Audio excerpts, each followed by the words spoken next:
"You have no right to speak," the millionaire said to the nanny, but the truth about her family changed everything. "Today, you're about to witness a story that will shake you to your core and remind you that sometimes the people we dismiss hold the keys to our deepest secrets." If this story touches your heart, please hit that like button, subscribe to our channel for more incredible tales, and ring that notification bell because you won't want to miss what happens next. Let's dive into this extraordinary story that unfolded in the exclusive hills of Beverly Hills, California. The morning sun cast long shadows across the pristine marble floors of the Blackwood mansion, a testament to wealth that stretched across 15,000 square feet of architectural perfection perched high in the Hollywood Hills. The house was a masterpiece of modern design, with floor-to-ceiling windows that offered breathtaking views of Los Angeles sprawling below like a glittering carpet of dreams and broken promises.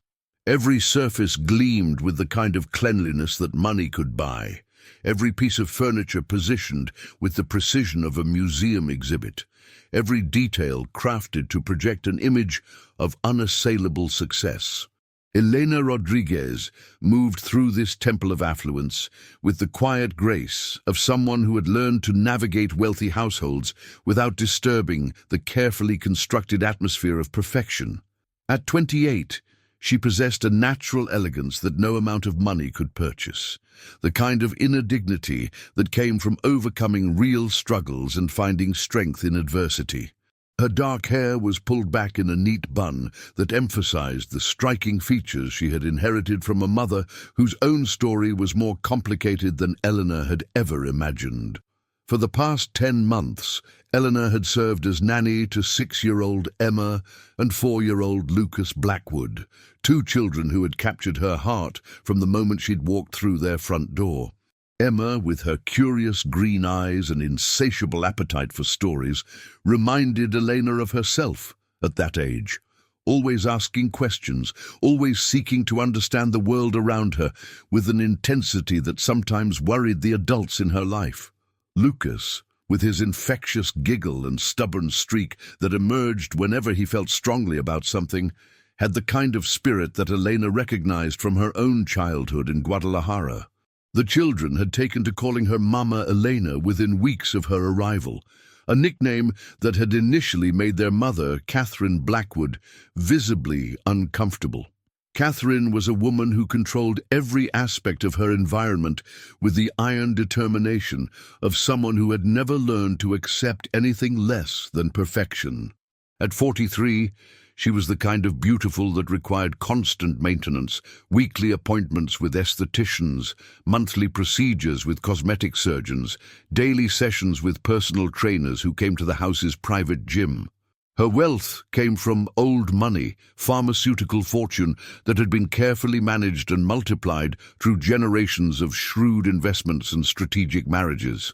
Catherine's husband, Richard Blackwood, presented a stark contrast to his wife's calculated perfection.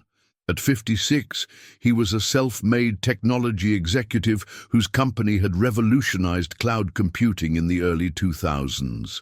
His success had been built through genuine innovation and hard work rather than inheritance, and it showed in the way he interacted with everyone from the gardener to the grocery delivery driver, with a respect and kindness that seemed to come naturally to him. Richard had grown up middle class in Ohio, and despite 3 decades of wealth, he had never lost the ability to see people as individuals rather than functions. Elena had noticed the dynamic between Richard and Catherine almost immediately upon starting work for the family. There was a formality to their interactions that suggested more of a business partnership than a marriage built on love and mutual respect. They moved around each other with the practiced efficiency of people who had learned to coexist without truly connecting. Catherine managed the household, the social calendar, and the children's educational activities with military precision, while Richard provided the financial foundation that made their lifestyle possible and tried to squeeze moments of genuine connection with his children between his demanding work schedule. The children seemed to sense the emotional distance between their parents, gravitating toward Elena with a hunger for authentic affection that broke her heart. Emma would climb into Elena's lap during story time and ask questions about love, about families, about why some grown-ups seemed sad even when they were smiling. Lucas would hold Elena's hand during walks around the neighborhood and tell her secrets he claimed he couldn't share with anyone else. Fears about monsters under his bed, worries about whether his parents really liked each other, observations about the way adults sometimes said one thing but felt something completely different. Elena's own background had prepared her uniquely for understanding the complex emotional needs of children caught between privilege and dysfunction. She held a master's degree in child psychology from UCLA, earned through a combination of academic scholarships, student loans, and working multiple jobs throughout her college years. Her undergraduate work in early childhood development had been supplemented by specialized training in trauma-informed care, family systems therapy, and multilingual child development. She spoke 4 languages fluently and had worked with children from dozens of cultural backgrounds, but her heart had always been drawn to cases involving family secrets and the ways hidden truths affected child development. What the Blackwood family didn't know was that Eleanor's interest in their household went beyond professional necessity. Over the months of caring for Emma and Lucas, she had begun noticing similarities that seemed too significant to be coincidental. Emma's eyes were the same unusual shade of green as Elena's own, a color that had always made her stand out in her mother's family back in Mexico. Lucas had a stubborn cowlick that reminded her of her own morning battles with unruly hair, and both children displayed a creativity and sensitivity that felt familiar in ways Elena couldn't quite articulate. More troubling were the fragments of conversations she had overheard between Catherine and various phone calls, hushed discussions about privacy, about keeping certain information contained, about managing situations that could potentially embarrass the family. Elena had initially dismissed these conversations as typical wealthy family concerns about media attention or business confidentiality. But as the months passed, she began to notice patterns that suggested something more personal and more urgent. The previous week, Eleanor had been cleaning up after the children's art session when she'd overheard Catherine speaking with someone she addressed as the family attorney. The conversation had been conducted in the kind of urgent whispers that indicated serious concerns, and several phrases had made Elena's blood run cold. References to the situation from 28 years ago, mentions of making sure she never resurfaces, and most chilling of all, the children can never know about their father's indiscretion. 28 years ago was the year Elena had been born. 28 years ago was when her mother, Maria Elena Rodriguez, had returned from her mysterious job in Los Angeles to Guadalajara, pregnant and heartbroken, carrying secrets she had never fully shared with her daughter. Maria Elena had died 2 years earlier from complications of diabetes, taking with her most of the details about Elena's father and the circumstances that had led to her departure from the United States. Elena's childhood had been marked by her mother's fierce independence and her refusal to accept charity or pity from anyone. Maria Elena had worked as a seamstress, a housekeeper, and eventually as a supervisor in a textile factory, always making sure Elena understood the value of education and hard work. She had saved every peso possible to ensure Elena could attend university, sacrificing her own comfort to give her daughter opportunities she had never had. But there had always been mysteries surrounding Elena's early years. Her birth certificate listed no father, and her mother had always deflected questions about Elena's paternity with vague references to a good man who couldn't be part of our lives. There had been photographs hidden in her mother's bedroom, pictures of Maria Elena as a young woman standing in front of houses that looked remarkably similar to the Beverly Hills mansions where Elena now worked. Her mother had always claimed these photos were from her time working for a nice American family, but had never provided details about the work or the family. Most mysterious of all had been the small collection of children's items her mother had kept in a box under her bed. Expensive toys, books in English, clothing that seemed far too costly for their family's income. When Elena had asked about these items as a child, her mother had simply said they were gifts from people who cared about your future. Elena had always assumed they came from charitable organizations or perhaps former employers who had taken pity on a single mother. But now she was beginning to wonder if their origin story was more complicated. The morning that would change everything started like any other Tuesday in the Blackwood household. Elena arrived at 7 a.m. to help the children prepare for school, making sure Emma had finished her reading assignment and that Lucas had remembered to pack his show-and-tell item for his preschool presentation. Catherine was in the kitchen reviewing her schedule with her personal assistant, a young woman who seemed to exist in a constant state of mild terror at the possibility of making a mistake that might displease her demanding employer. Richard had already left for an early meeting, but not before stopping to give both children the kind of genuine hugs that suggested real affection rather than parental obligation. Elena always noticed these moments. The way Richard's entire demeanor softened when he interacted with Emma and Lucas, the way he seemed to shed the stress of his business responsibilities and become simply a father who adored his children. The children were in unusually good moods that morning, chattering excitedly about a field trip Emma's class was taking to the Natural History Museum and a puppet show that Lucas would be attending at his preschool. Elena helped them pack their lunches, listening to their animated conversations and marveling at their intelligence and curiosity. Both children asked questions that suggested minds far more sophisticated than their ages would typically indicate. Emma wanted to know about the difference between artifacts and fossils, while Lucas was fascinated by the mechanics of puppet manipulation. After the children left for school, Elena began her usual routine of tidying the house and preparing for their return. The Blackwood mansion required constant attention to maintain its museum-like perfection, but Elena had always found household work meditative rather than tedious.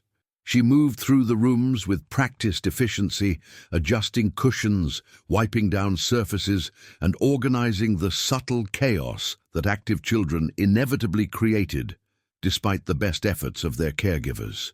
It was while she was dusting the living room that Elena overheard the phone conversation that would unravel 28 years of carefully constructed lies. Catherine was in her home office, speaking with someone in the kind of urgent, heated whispers that indicated a crisis requiring immediate attention. "I don't care what it costs." Catherine's voice carried through the house's open floor plan with unprecedented intensity. "This situation needs to be handled permanently. The investigator you hired was supposed to confirm that there were no loose ends, not create new problems." Eleanor paused in her dusting, something about Catherine's tone triggering an instinctive alertness. She had learned over the months to recognize the difference between Catherine's routine complaints about household staff or social obligations and conversations that indicated genuine panic. 28 years, Catherine continued, her voice rising slightly. 28 years I've kept this family protected from the consequences of Richard's moment of weakness. I'm not going to let some gold-digging fortune hunter destroy everything we've built now. Elena's hands stilled completely on the crystal vase she had been cleaning. 28 years, the exact span of her own lifetime, the time period that had featured in too many of Catherine's mysterious phone calls to be coincidental. "I don't care if she seems legitimate," Catherine went on. "I don't care if her credentials check out or if the children like her.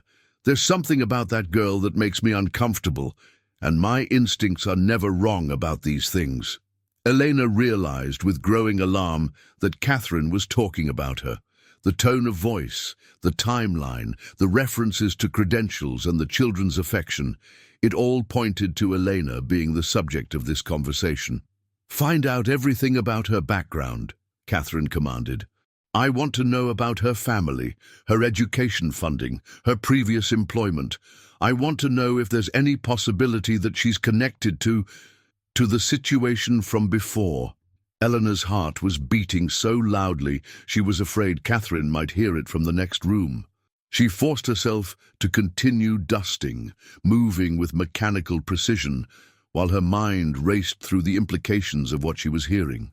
"Maria Elena Rodriguez," Catherine said, and Elena nearly dropped the vase she was holding. "That was the name of the woman who worked here before. If this Elena is related to her in any way, then we have a serious problem that needs to be handled immediately." Elena's world tilted on its axis. Catherine knew her mother's name. Catherine had known her mother personally. The mysterious American family her mother had worked for, the family that had somehow been connected to Elena's birth and her mother's abrupt departure from Los Angeles. It was this family, the Blackwoods. "No, Richard doesn't know," Catherine continued. "Richard has never known. He thinks Maria Eleanor left because she found a better opportunity back home. He has no idea that she was pregnant when she decided to leave." The words hit Eleanor like physical blows. Her mother had been pregnant when she left the Blackwood household, pregnant with Elena, and Catherine had known about the pregnancy, had been involved in her mother's departure, had kept this information secret from Richard for nearly 3 decades. Elena sank into the nearest chair, her legs suddenly unable to support her weight. Everything she thought she knew about her origins, about her mother's time in America, about her own identity, was shifting and reshaping itself around this new information. Her mother hadn't left Los Angeles because of a better job opportunity. She had left because she was pregnant, and Catherine had somehow orchestrated her departure. "I offered her a generous settlement," Catherine was saying now, her voice taking on a defensive tone. "She seemed grateful for the money and the opportunity to return home with dignity intact. I thought the matter was closed permanently." A settlement. Catherine had paid Elena's mother to disappear. Elena thought about her childhood, about the small apartment in Guadalajara where she and her mother had lived modestly, but never in true poverty. She thought about her mother's mysterious ability to occasionally produce money for Elena's school supplies or medical expenses, funds that had seemed to appear from nowhere during their most difficult periods. "If this Elena is her daughter," Catherine continued, "then she might be here looking for some kind of acknowledgement or financial compensation. She might even be planning to tell Richard the truth about what happened." Elena's mind was reeling. The truth about what happened. The implication was clear. Her mother had not simply been an employee who had become inconveniently pregnant. There had been a relationship, something significant enough that Catherine had felt threatened by it, something that had required paying Maria Elena to disappear rather than simply terminating her employment. "I want her gone by the end of the week," Catherine said with finality. "Find some excuse to dismiss her. I don't care if the children are attached to her. This family's security is more important than their temporary emotional comfort." Eleanor sat in the elegant living room, surrounded by wealth and luxury that suddenly felt hollow and meaningless, processing the revelation that her entire life had been shaped by decisions made in this very house 28 years ago. Her mother had worked here, had become pregnant here, had been paid to disappear and never return. And Elena had unknowingly returned to serve the family that had discarded her mother like an inconvenient problem to be solved with money. The sound of Catherine ending her phone call and approaching the living room galvanized Elena into action. She stood up quickly, resuming her dusting with hands that trembled slightly from the adrenaline and shock of what she had learned. When Catherine entered the room, Eleanor was the picture of professional competence, her expression neutral and focused on her work. "Eleanor," Catherine said, and there was something different in her tone now, a sharpness that hadn't been there before, an edge of suspicion and evaluation that made Elena's skin crawl. "Yes, Mrs. Blackwood," Elena replied, not looking up from her dusting. "I've been thinking about your employment with our family. Catherine began, settling into one of her designer chairs with the predatory grace of someone preparing for battle. "About your qualifications and your background." Eleanor's pulse quickened, but she maintained her composure. "Is there something specific you'd like to discuss?" "I'm curious about your family history," Catherine said, her voice deceptively casual. "Your references are impressive, but I realize I know very little about your personal background, where you come from, how you came to be so well-educated for someone in your position." The condescension in Catherine's voice was unmistakable, the assumption that Elena's education and competence were somehow suspicious because of her ethnicity and economic background. Elena thought about her mother's dignity, about the strength it had taken for Maria Elena to rebuild her life after whatever had happened in this house, and she felt her own backbone straightening in response. "I'm proud of my education, Mrs. Blackwood," Elena said calmly. "I worked very hard to earn my degrees." "Yes, I'm sure you did," Catherine replied, but her tone suggested skepticism rather than admiration. "UCLA is an excellent school. Expensive, too. I imagine it would be difficult for someone from your background to afford such an education without assistance." Eleanor turned to face Catherine directly, recognizing the accusation implicit in her employer's words. Catherine was suggesting that Eleanor's education had been funded through charity or some kind of assistance program, as if her academic achievements were somehow less legitimate because of her family's economic circumstances. "I earned scholarships based on my academic performance," Elena said, her voice steady despite the anger building in her chest. "I also worked multiple jobs throughout college to support myself. My mother taught me that hard work and determination can overcome almost any obstacle." "Your mother," Catherine repeated, and Elena could hear the calculation in her voice. "What was your mother's name?" Elena's heart skipped a beat.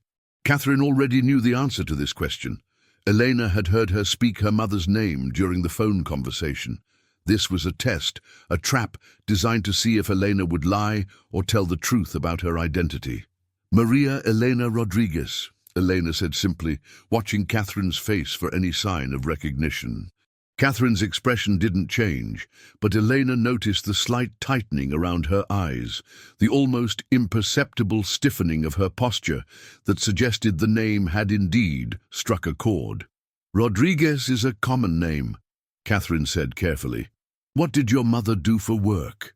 Elena hesitated for a moment, understanding that her answer would determine the direction of this conversation and possibly her continued employment with the family. She thought about her mother's courage, about the dignity with which Maria Elena had faced every challenge in her life, and she decided that honesty was the only option that would honor her mother's memory. "She was a housekeeper," Elena said. "She worked for wealthy families, both in Mexico and here in the United States. She always took pride in her work, no matter how difficult the circumstances." "Here in the United States?" Catherine's voice was sharp now, all pretense of casual conversation abandoned. "When was she in the United States?" "Before I was born," Elena replied. "She worked for a family in Los Angeles in the mid-1990s. She returned to Mexico in 1995, shortly before I was born." The silence that followed was deafening. Catherine stared at Elena with the intensity of someone solving a puzzle that was revealing an image she desperately didn't want to see. Elena could practically see the mental calculations happening behind Catherine's surgically enhanced features, the timeline being mapped, the possibilities being evaluated. 1995, Catherine repeated slowly. "Your mother worked for a family in Los Angeles in 1995 and then returned to Mexico pregnant." It wasn't a question, and Eleanor recognized that the moment for pretense had passed. Catherine knew exactly who Elena was, and why her presence in this house represented a threat to the carefully constructed lies that had protected the Blackwood family for nearly 3 decades. "Yes," Elena said simply. Catherine stood up abruptly, beginning to pace around the living room with the agitated energy of someone whose worst fears were being confirmed. "This is impossible. Your mother took money. She agreed to disappear. She promised never to contact this family again." She kept that promise," Elena said quietly. "She never contacted anyone from this family. She never even told me the name of the family she worked for." "Then why are you here?" Catherine's voice was rising now, her composure cracking under the weight of her panic. "Why are you working for us? What do you want?" Elena looked around the opulent living room, at the expensive artwork and designer furniture that represented wealth beyond anything she had ever known growing up. She thought about Emma and Lucas, about the genuine affection she had developed for two children who might be her half-siblings, about the months she had spent caring for them without knowing the true nature of their connection. "I came here because I needed a job," Eleanor said honestly. "I had no idea this was the family my mother worked for. I didn't even know your last name when I applied for the position." "I don't believe you," Catherine said flatly. "This is too much of a coincidence. You must have researched us, found out about the connection, and planned this whole elaborate scheme." Elena felt a flash of anger at the accusation. "What scheme? What exactly do you think I've been doing for the past 10 months? Providing excellent care for your children, helping them with their homework and their emotional development, creating a stable, loving environment in a house where their own parents barely acknowledge their existence." Catherine's face flushed red at the criticism. "How dare you comment on our family dynamics? You're nothing but hired help. You have no right to judge us or make observations about our personal lives." "You're right," Eleanor said, standing up to face Catherine at eye level. "I am hired help, but I'm also a human being with eyes and a heart and professional training that allows me to recognize when children are hungry for affection and stability that they're not receiving from their own parents." You have no right to speak to me this way," Catherine snapped. "You're forgetting your place here." Elena laughed, but there was no humor in the sound. "My place? That's interesting, coming from someone who paid my mother to disappear rather than deal with the inconvenience of her pregnancy." Catherine's face went white. "How do you know about that?" "I overheard your phone conversation," Elena said. "The one where you were discussing hiring investigators to research my background and find ways to have me dismissed. The one where you talked about the settlement you paid my mother 28 years ago." Catherine sank back into her chair, as if her legs could no longer support her. "This is a nightmare. This can't be happening." Elena felt a strange mixture of anger and pity looking at the woman who had been instrumental in shaping the course of her entire life. Catherine was clearly terrified, but her fear was rooted in selfishness rather than any genuine concern for the emotional well-being of the children who would be affected by these revelations. "Mrs. Blackwood," Elena said more gently, "I'm not here to destroy your family or to cause problems, but I think it's time for some honest conversations about the past and how it's affecting the present." "Richard can never know," Catherine said desperately. "The children can never know. It would destroy everything." "Everything built on lies is already destroyed," Elena replied. "It's just a matter of whether you want to rebuild on a foundation of truth or continue living in a house of cards that could collapse at any moment." The sound of the front door opening interrupted their conversation. Richard's voice carried across the marble foyer as he called out his usual greeting. "Catherine? Elena? I'm home early today. Where are my favorite people?" Both women looked toward the foyer, then at each other, the moment of decision hanging between them, like a sword suspended by a single thread. Eleanor could see the desperation in Catherine's eyes, the plea for continued secrecy, the hope that this conversation could somehow be contained and managed like all the other inconvenient truths Catherine had spent her life avoiding. But Elena thought about Emma and Lucas, about the emotional distance they sensed in their family, about the questions they asked that suggested children's intuitive understanding that important truths were being hidden from them. She thought about her mother's courage in raising a daughter alone, rather than accepting a life built on lies and compromise. "Mr. Blackwood," Eleanor called out, her voice carrying clearly through the house's open floor plan. "Could you join us in the living room, please? There's something important we need to discuss." Catherine's face crumpled, as if Eleanor had dealt her a physical blow. "Please," she whispered, "don't do this." Eleanor looked at her with something approaching compassion. "Mrs. Blackwood, I'm not doing this to hurt you. I'm doing this because Emma and Lucas deserve to grow up in a family where truth and love are more important than maintaining comfortable lies." Richard appeared in the doorway of the living room, his usual warm smile fading as he took in the tension between the two women. At 56, he was still a handsome man with kind eyes that had always reminded Elena of someone, though she had never been able to place exactly who until this moment. "What's going on?" Richard asked, looking between Elena and Catherine with growing concern. "Is everything all right?" Elena took a deep breath, thinking about her mother's strength and the dignity with which Maria Elena had faced every challenge in her life. "Mr. Blackwood, did you know a woman named Maria Elena Rodriguez? She worked for your family about 28 years ago."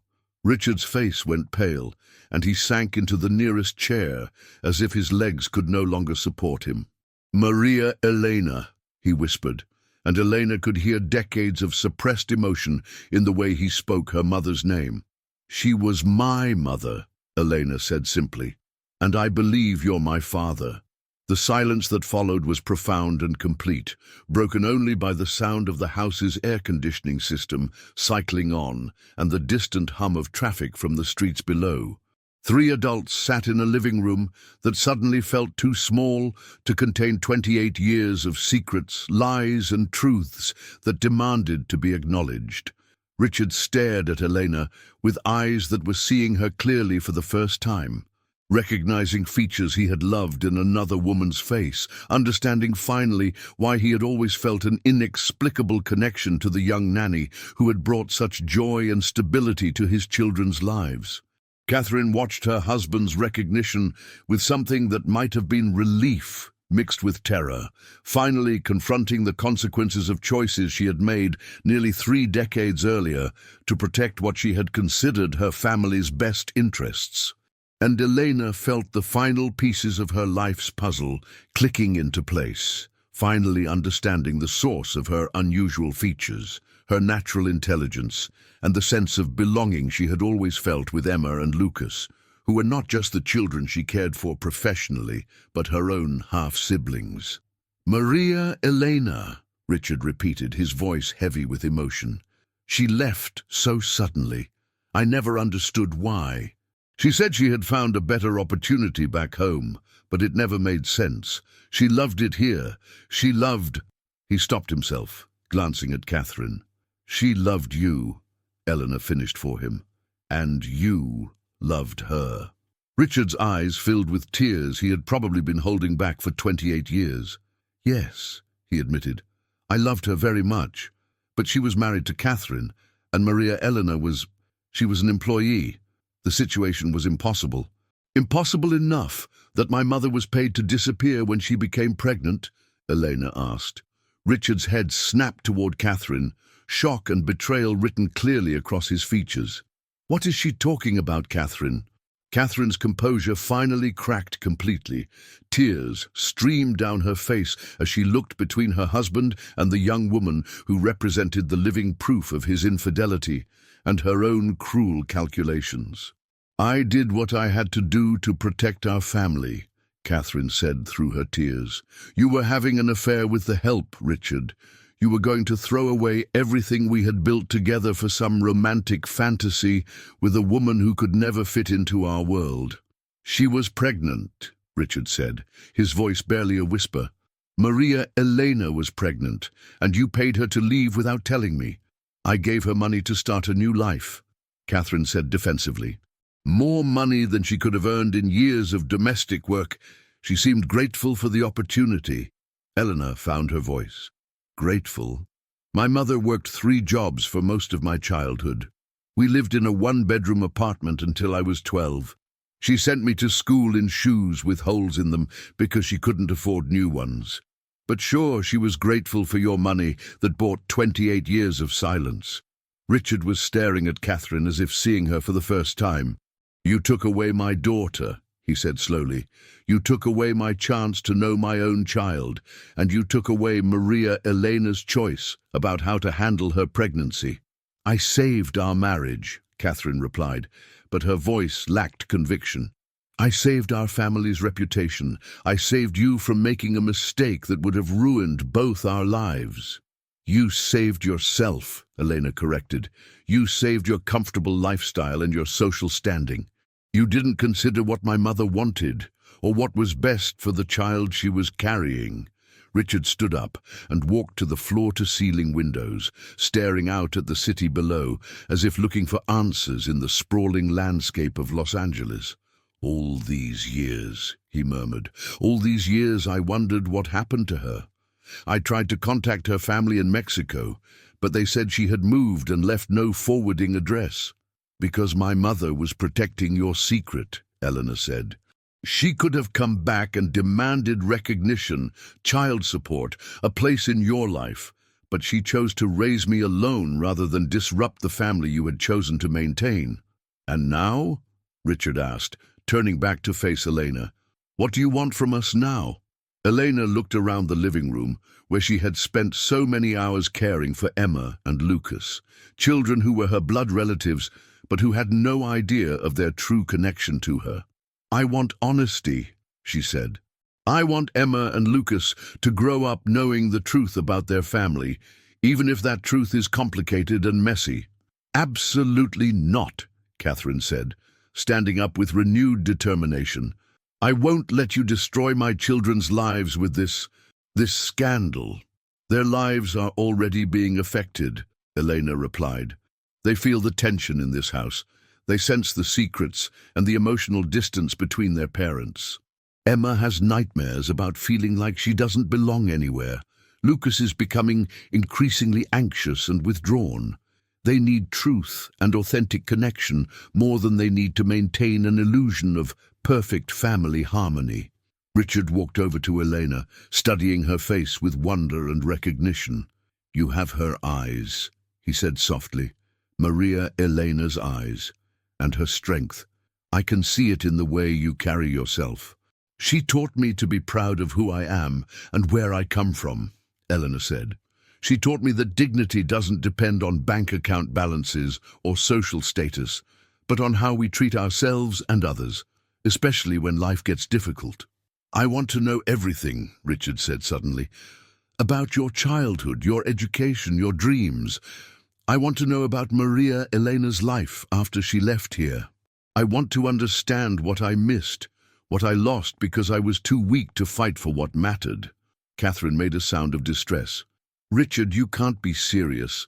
Think about what this could do to our reputation, to our social standing, to the children's future prospects. Richard turned to his wife with an expression of disappointment so profound it seemed to age him before Elena's eyes. Catherine, our daughter has been working in our house for 10 months. She's been caring for our children, bringing them joy and stability, showing them more genuine affection than they often receive from us. And instead of being grateful for the gift of having her in our lives, you want to throw her away again to protect our social standing. The word daughter hung in the air between them, the first time Richard had acknowledged their biological relationship out loud. Elena felt something shift inside her chest, a loosening of tension she hadn't realized she'd been carrying her entire life. She's not our daughter, Catherine said desperately. She's the daughter of a woman who tried to break up our marriage. She's a reminder of your betrayal, of a time when you chose someone else over your own family. I chose love, Richard said quietly. For perhaps the only time in my adult life, I chose genuine connection over social expectations. And you took that choice away from me, from Maria Elena, and from our daughter. Elena watched the interplay between Richard and Catherine, seeing clearly the dynamics that had shaped this household for decades. Catherine's need for control and social approval had created an environment where authentic emotion was suppressed in favor of maintaining appearances. Richard's guilt and compliance had allowed this dynamic to continue, but she could see him beginning to question choices he had made and compromises he had accepted. "What happens now?" Eleanor asked. "Do I continue working here as if nothing has changed? Do I resign and disappear like my mother did? Do we pretend this conversation never happened?" Richard looked at his wife, then back at Elena. "What do you want to happen?" Elena considered the question carefully. "I want Emma and Lucas to know they have a sister who loves them. I want them to understand that their father is capable of deep love and genuine connection, even if their family structure is more complicated than they originally understood. I want them to grow up knowing that truth, even difficult truth, is always better than comfortable lies." "And if I refuse?" Catherine asked. "If I insist that this information remain private?" Elena looked at the woman who had shaped so much of her life's trajectory without her knowledge or consent. "Then I'll respect your wishes, but I'll also resign my position. I can't continue caring for children who are my siblings while pretending to be nothing more than hired help. It's not fair to them, and it's not fair to me." Catherine sank back into her chair, the weight of impossible choices settling around her like a suffocating blanket. "This will destroy everything we've worked to build." "Maybe," Eleanor agreed, "but maybe it will also create something better, something real and authentic, and based on love rather than fear." The conversation was interrupted by the sound of the garage door opening, Emma and Lucas returning home from school. Elena could hear their voices carrying through the house, animated discussions about their respective school days, and excited questions about what activities Elena had planned for their afternoon. "Mama, Elena," Lucas's voice called out. "Where are you? I have to show you what I made in art class." Elena looked at Richard and Catherine, the moment of decision crystallizing around them like water freezing into ice. "They're home," she said simply. "What are we going to tell them?" Richard stood up, his decision evident in his posture and expression. "We're going to tell them the truth, age appropriately, carefully, with all the love and support they need to process this information, but we're going to tell them the truth." Catherine closed her eyes as if in physical pain. "This will change everything." "Yes," Elena agreed, "but change isn't always destruction. Sometimes it's liberation." Emma and Lucas appeared in the doorway of the living room, their faces bright with the excitement of children who had been looking forward to reuniting with their beloved caregiver. They sensed the adult tension immediately, their expressions shifting from joy to concern as they looked between the three adults. "Is everything okay?" Emma asked, her green eyes, so similar to Eleanor's own, filled with the intuitive wisdom of a child who had learned to read adult emotions for clues about her own security. Eleanor looked at Richard, giving him the opportunity to take the lead in this conversation that would reshape his children's understanding of their family. She saw him take a deep breath, drawing on reserves of courage he perhaps hadn't accessed since the day he had fallen in love with her mother 29 years earlier. "Emma, Lucas," Richard said gently, kneeling down to their eye level, "come sit with us. There's something important we need to talk about as a family." The children approached cautiously, sensing the gravity of the moment, but trusting in the love they felt from both their father and Elena. Lucas climbed into Elena's lap instinctively, while Emma positioned herself between Elena and Richard, creating a physical connection that seemed to acknowledge relationships they didn't yet understand. "Sometimes," Richard began, his voice steady despite the magnitude of what he was about to reveal, "families are more complicated than they first appear.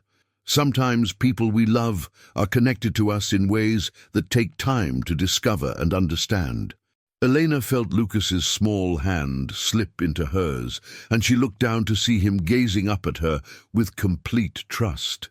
Emma was watching her father intently, her intelligence already working to piece together the implications of his words.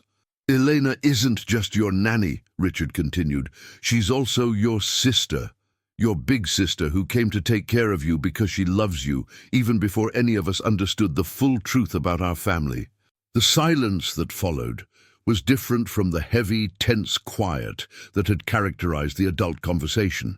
This was the silence of children processing information that was surprising but not threatening, unexpected but not unwelcome. "Elena is our sister?" Emma asked, her voice filled with wonder rather than confusion.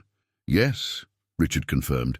"She's your father's daughter, just like you are, which makes her your sister and makes all of us family in ways we're still learning to understand." Lucas looked up at Elena with eyes that seemed far too wise for his 4 years. "Does this mean you'll stay with us forever now?" Elena felt tears spring to her eyes at the simple, direct question that cut through all the adult complications to the heart of what mattered most to the children. "If you want me to stay, and if your parents want me to stay, then yes. I'll stay as long as you need me."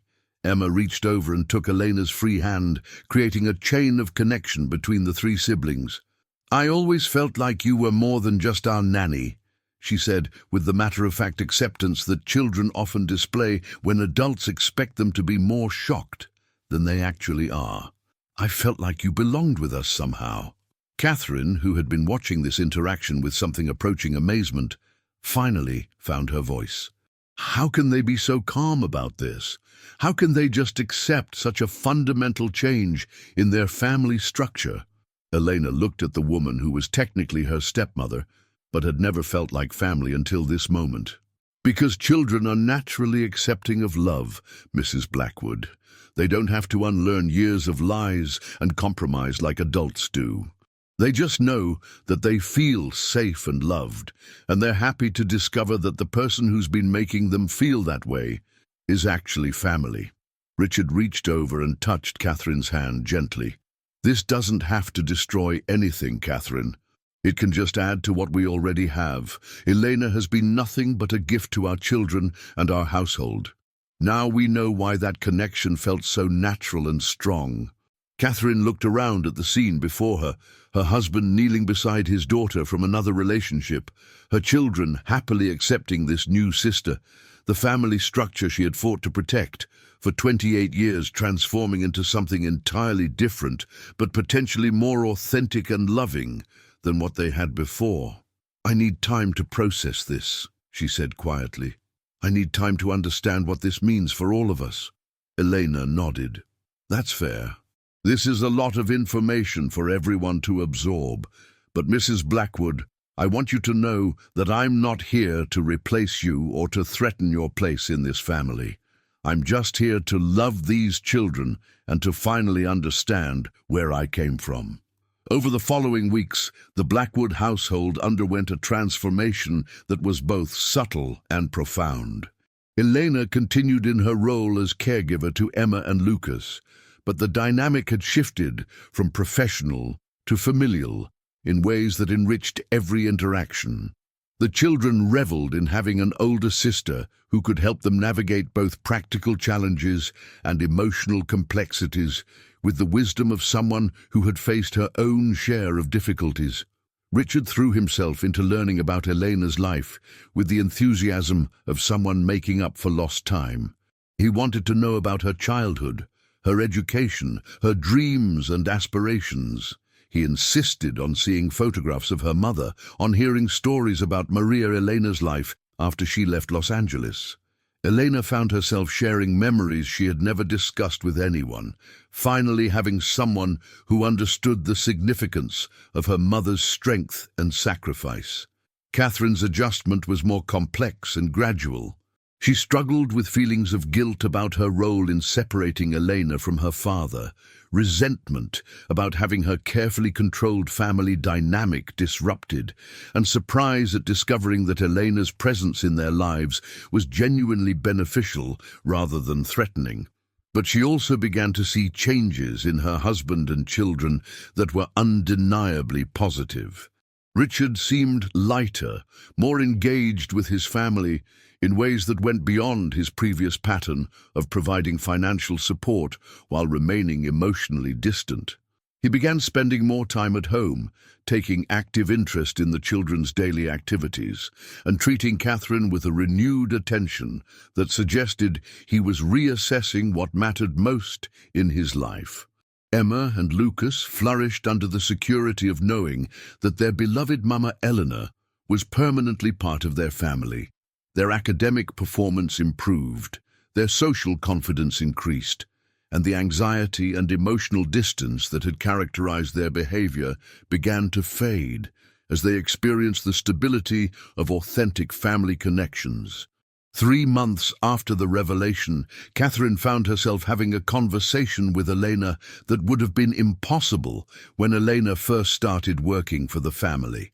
They were preparing lunch together while the children played in the garden, and Catherine had been observing Elena's natural ease with household management and childcare. "I owe you an apology," Catherine said suddenly, her voice quieter than Elena had ever heard it. Elena looked up from the sandwiches she was preparing, surprised by the admission. "For which part?" Catherine smiled ruefully. "For all of it, I suppose. For what I did to your mother, for the assumptions I made about you, for trying to have you fired rather than dealing with the truth about our family's history." Eleanor considered Catherine's words carefully. Over the past months, she had watched her stepmother struggle with changes that challenged everything Catherine thought she knew about control, family, and what constituted success. "Mrs. Blackwood," Elena said gently, "I understand why you made the choices you made. You were trying to protect your family and your way of life, but I hope you can see now that the truth, even complicated truth, doesn't have to be destructive." "Please," Catherine said, "call me Catherine. We're family now, even if neither of us would have chosen these circumstances." Elena smiled.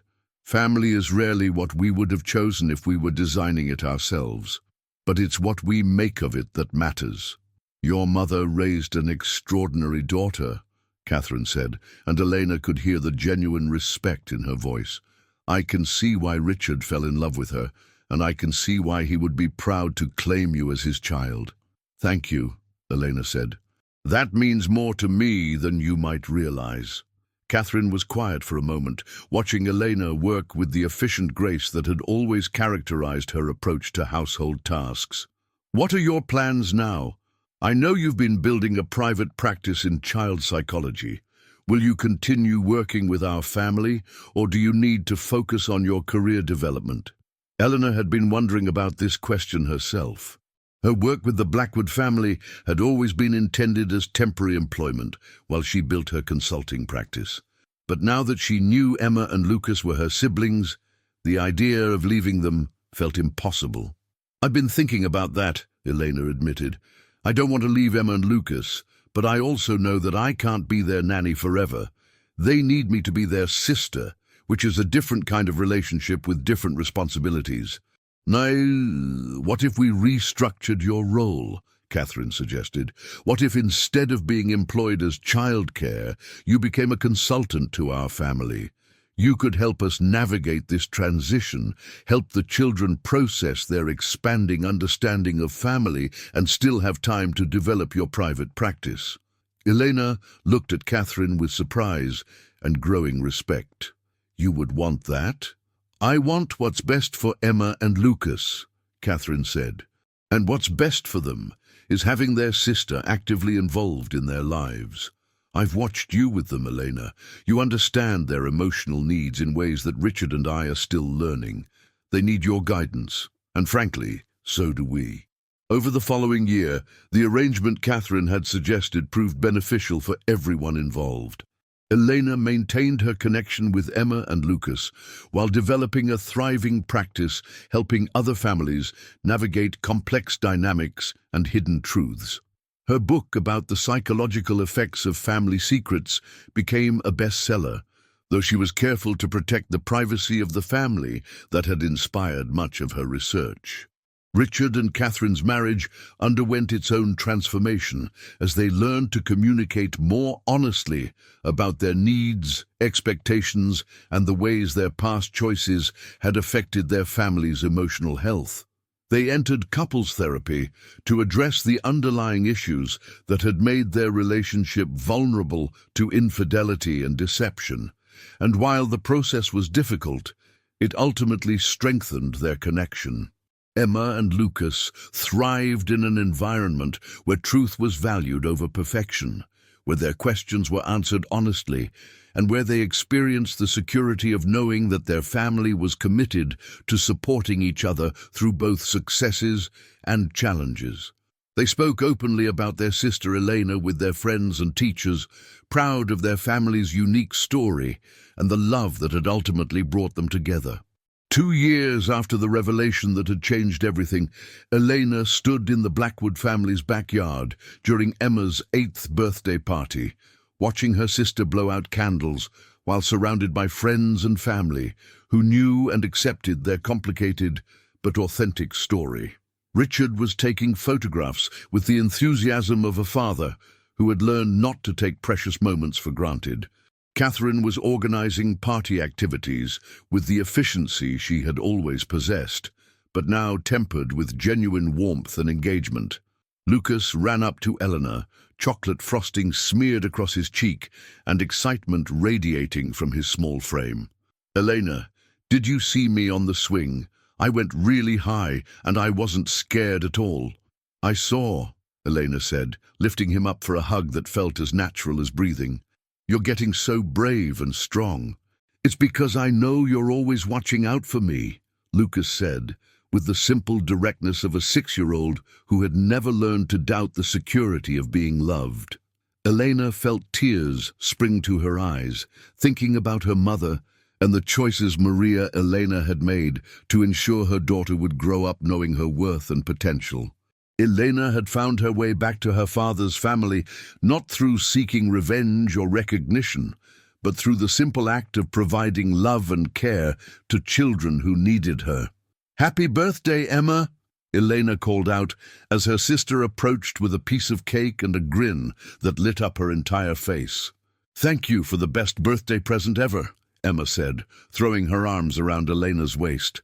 "What present?" Elena asked, confused since she had already given Emma the art supplies she had requested. "Having you as my sister," Emma said matter-of-factly. "It's the best present I've ever gotten, even though I didn't know I was getting it until after it was already mine." Elena looked around at the scene before her, a family that had been built on lies and maintained through fear, now rebuilt on truth and strengthened through love.